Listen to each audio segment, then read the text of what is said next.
75 గ్రాములు 15 గ్రాములు 5 గ్రాములు నూనె. మేమందరం కలిపి కాబట్టి వండితే అది మంచిగా ఉంటుంది. మనం ఇంటికి ఇవ్వాలంటే ఎట్లుంటది?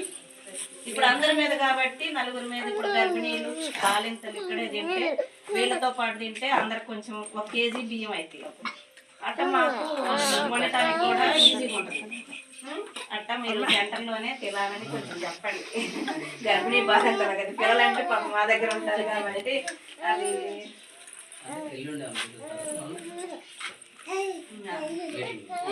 ఇవాళే రమ్మన్నాం. మరి అంటే ఇది కలిసి వచ్చిందని కలిసి గర్భిణీ అమ్మాయి గర్భిణీ ఎవరుంది? ఒక్క మన కాడ లావణ్య, బలవత లక్ష్మి, కూరి అనుష, ముగ్గురే ఉన్నాయి. సరే అమ్మా, ఈ పిల్లలకు వచ్చే స్టాక్ అనేది గత ఒక 20 సంవత్సరాలు కావచ్చు, 20 సంవత్సరాల నుంచి సరే ఏ లోటు లేకుండా అయితే నడుపుతున్నారు. టీచర్ గారు ఆయా వర్గంలో కొంతమంది మారినా ఆమె అయితే మారలేదు, మనగానే ఉంటున్నారు. ఈ బిల్డింగ్ కోసం అప్పుడు మేము చాలా ఇబ్బంది పడుతున్నాం. దాంట్లో నేను ఒక భాగస్తున్నాను. దీని అధ్యాపన పోరాటంలో చిన్న కట్టిన అమ్మగారు అప్పుడు నుంచి చెప్తూనే ఉంటున్నారు కాబట్టి దరిదాపుగా వాళ్ళకన్నీ తెలుసు. స్టాక్ని ఎట్లా మెయింటైన్ చేయాలా, పిల్లల్ని ఎట్లా మెయింటైన్ చేయాలా, గర్భిణీ స్త్రీలకు ఎట్లా పెట్టాలా, పాలు ఎట్లా ఇవ్వాలా, ఉప్పు పప్పు వాళ్ళకి ఎంత అవుతుంది, ఇవన్నీ వాళ్ళకి తెలుసు. కాబట్టి వాళ్ళని కొంచెం ఇబ్బంది పెట్టకుండా ఆ గర్భిణీ స్త్రీలని వాళ్ళు చెప్పని ముద్దు భోజనం చేస్తే బాగుంటుంది. ఎందుకంటే గవర్నమెంట్ ఫార్మాలిటీ ప్రకారం పోతారు తప్ప మనకి వేరే ఇవ్వాలంటే నీకు ఇచ్చేది పాల ప్యాకెట్, ఉప్పు ప్యాకెట్, పప్పు ప్యాకెట్ ఇవ్వాలంటే అట్లా నువ్వు ఒక్కడికి ఇస్తే 10 మంది పెడతారు. అట్లా ఇయటనే సాధ్యపడదు. గర్భిణీ స్త్రీలు కూడా ఇక్కడికి వచ్చి తింటే బాగుంటుంది. తినకుండా మళ్ళీ మాకు ఇవ్వలేదంటాం కూడా బాగోదు, పద్ధతి కాదు. మనం అది వాళ్ళ మీద అపనింద వేయటం కాబట్టి అట్లా చేయవద్దు. ఎవరైనా గర్భిణీ స్త్రీలు ఉంటే వచ్చి తినండి, లేదంటే ఆటోమేటిక్గా మనం దాన్ని ఇది చేసుకునే ఇబ్బంది లేదు. కానీ వాళ్ళని ఇబ్బంది పెట్టకుండా ఇక్కడికి వచ్చి తింటే బాగుంటుందని నా ఉద్దేశం. ఆ స్టాక్ కూడా మెయింటైన్ అయితే చేయాలని వాళ్ళు చేస్తుంటారు, వాళ్ళు తెలుసు. కాబట్టి ఇక నుంచి ఇప్పటిదాకా రాకపోయినా ఇక నుంచి అయినా వచ్చి ఆ పగులు వాళ్ళు పెట్టే సరే ఉప్పు పప్పు పాలు బిస్కెట్ ఉంటాయి, అవి తినిపోతే మంచిదని నేను అనుకుంటున్నాను. ఈ అవకాశం ఇచ్చినందుకు మీకు ధన్యవాదాలు.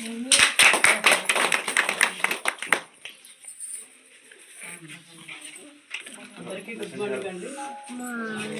అలాగే ఈ సభకు అధ్యక్షుడు సర్పంచ్ గారికి, మెంబర్స్కి, ఇంకా ఇక్కడ అటెండ్ అయిన అందరికీ, అంగన్వాడీ వాణి, మంగమ్మ, శర్మ, ఆచార్యులు అందరికీ, విలేజెస్కి నమస్తే. మేము ప్రతి శనివారం ఇక్కడ ఇంజక్షన్లు వేయడానికి మాత్రమే వస్తున్నాము. ఇంతకుముందు సావిత్రి అనే ఒక సిస్టర్ ఉండేది, తను ట్రాన్స్ఫర్ చేసుకొని మధ్యకి వెళ్ళిపోయి 2 years అయిపోయింది. ఇప్పుడు తను వెళ్ళిపోయి నాకు ఏమవుతుందంటే నేరడికేమో అప్పుడే హాస్పిటల్ వచ్చింది.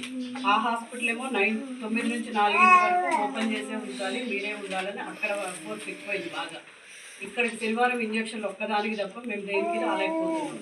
అందుకని ఈ ఊరికి కూడా ఒక సిస్టర్ ఎవరన్నా వీలుంటే అలాంటి సెకండ్ ఏంటంటే మరి బిల్డింగ్ ఎవరైనా ఉంటే ఛాన్సెస్ నేతాజీ మనం మాట్లాడుతూ అన్నారు చెప్తే, అక్కడ ఇబ్బంది అవుతుందని వాళ్ళు అడుగుతున్నారు. ఇక్కడ శనివారం రోజు ఇంజక్షన్స్కి వీళ్ళు పేర్లు ఇస్తారు, ఆశాలు ఇద్దరు ఎంతమంది ఉన్నారు గర్భిణీ వాళ్ళని. అదేవిధంగా మనం కూడా వ్యాక్సిన్ వాళ్ళకి సరిపడే ఇస్తున్నారు. ఇప్పుడంతా ఆన్లైన్ వచ్చాక 1 డోస్ కూడా ఎక్స్ట్రా ఇవ్వట్లేదు. కాబట్టి అదే రోజు ఏ రోజు కావాల్సిన ఏంటంటే ముందు రోజు పెడితే మనకి వంట చేయాలి, భోజనాలు ఉన్నాయంటే ముందు రోజు ఎలా ప్లాన్ చేసుకుంటే అట్లనే ప్రతి ప్రోగ్రామ్కి అంతా అదే వచ్చింది. త్వరలో కొత్తగా సర్వైకల్ క్యాన్సర్ అంటే గర్భాశయ క్యాన్సర్ పెరుగుతుంది కాబట్టి ఆ వ్యాక్సిన్ కూడా వచ్చింది మనకి గవర్నమెంట్ నుంచి. సో మీ ఊర్లో ఉన్న 14 ఏళ్ల పిల్లలు అమ్మాయిలు, 14 ఏళ్ల అమ్మాయిలు ఎవరన్నా ఉంటే ఊర్లో వాళ్ళకి వ్యాక్సిన్ ఇవ్వడానికి గవర్నమెంట్ రెడీగా ఉంది. వాళ్ళ లిస్ట్ ఆల్రెడీ తయారు చేశాము. అది చింతకాలంలో ఇవ్వబడుతుంది వ్యాక్సిన్. అదేవిధంగా తల్లిదండ్రులు అర్థం చేసుకొని వ్యాక్సిన్ వల్ల చిన్న ఇబ్బందులు అయితే ఉంటాయి. ఇప్పుడు చిన్నపిల్లలకి ఎలా వేస్తే జ్వరం వస్తుందో అట్లా ఉంటాయి. కాబట్టి ఆ వ్యాక్సిన్ అందరికీ టైంకి ఇప్పించాలని వీళ్ళిద్దరు బేబీ తినమ్మా చెప్తారు. వాళ్ళ ఇళ్ళకి వెళ్ళి వాళ్ళ పేరెంట్స్ తల్లిదండ్రులు ఎవరో ఒకటి వస్తేనే ఆ వ్యాక్సిన్ ఇవ్వబడింది. అది ఒక్కొక్కటి వచ్చేసి 4,000 రూపాయలు అవుతుంది. దానికి ఇక్కడ 12 మంది ఉన్నారు. పెద్దగొప్పటి స్కూల్కి వెళ్ళే వాళ్ళైతే ఇంకెక్కడన్నా ఉన్నోళ్ళు అయితే వాళ్ళందరినీ మేము చింతకానికి తీసుకెళ్ళి వ్యాక్సిన్ ఇప్పించి ఇక్కడికి పంపిస్తాం. అది ఈ అవకాశం ఇస్తున్నాను. ఒకరు ఇచ్చారండి మనకి నేరేకి ఇప్పుడు మీరు యాడ్ చేయండి పంచాయతీ మెంబర్ యాడ్ చేసి ఇచ్చేది ఎవరు అడ్మిన్ నేనంటే గుర్తు చేయండి నేను 2016లో వచ్చా అండి 10 ఆల్మోస్ట్ 1 yearలో మహా అంటే ట్రాన్స్ఫర్ ఉంటుంది 10 ఏళ్ళు చేయడమే చాలా ఎక్కువ అసలు పోయినసారే కదిలి వేరే ఊరు వెళ్ళిపోతానేమో అనుకున్నా ఎవరు అడగలేదు లక్కీగా ఉన్నా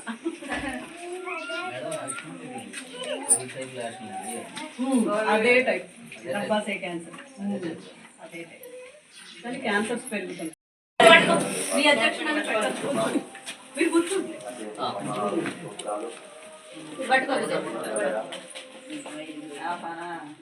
ప్రపంచవ్యాప్తంగా నిస్వార్థ ఈరోజు ప్రభాత ఆరాధన జరుగుతున్న మహిమకరంగా జరిగించండి.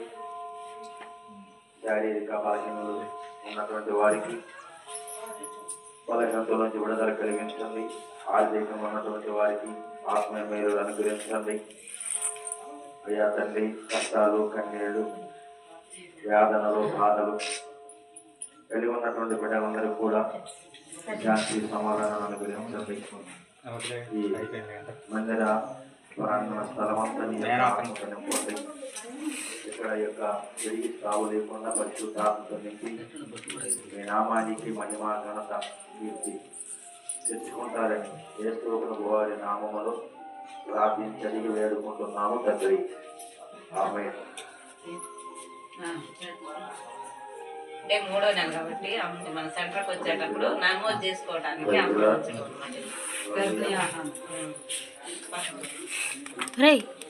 గర్భిణీలు పెద్దరిస్తూ బాలింత ఇంతవరకు అయితే జరగదు. నేను లేదండి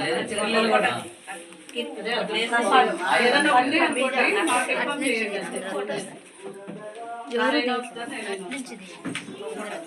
అందరూ వచ్చేటట్టు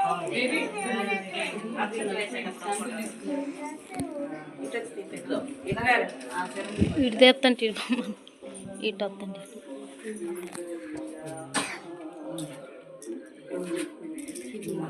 దేవి దగ్గర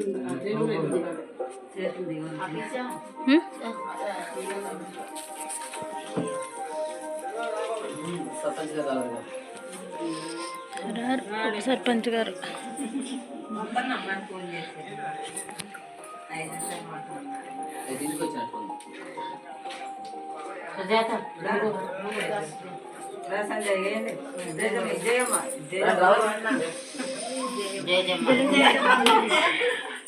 మాయమ్మ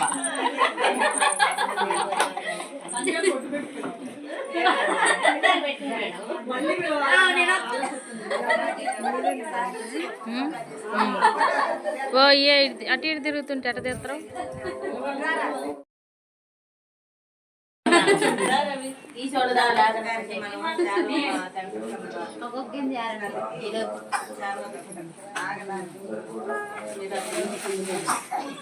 అరే బుడి కూర్చో ఒరే కూర్చో అందుకే ఇది అడ్డం ఉంటుందని మేము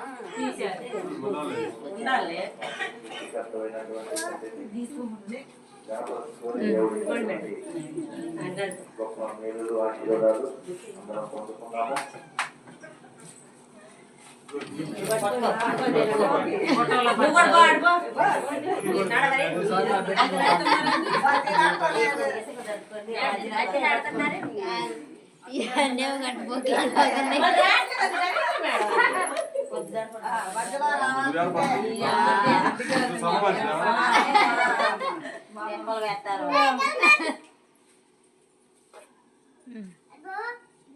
ఓకే ముందు రాజకీయాల్లో మంచి ప్లేసుల్లో ఉండాలి. ఎక్కడున్నా కానీ చూడాలి.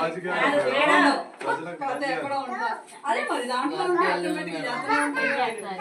మా సెంటర్ నుంచి మేమందరం అయితే మాకు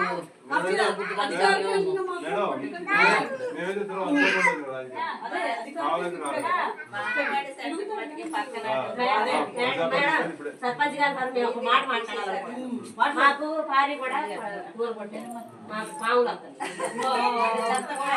మీరు ఒకసారి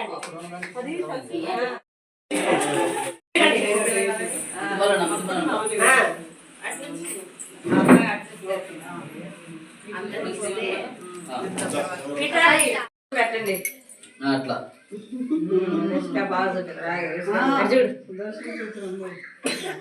నోట ఏం తీయాలి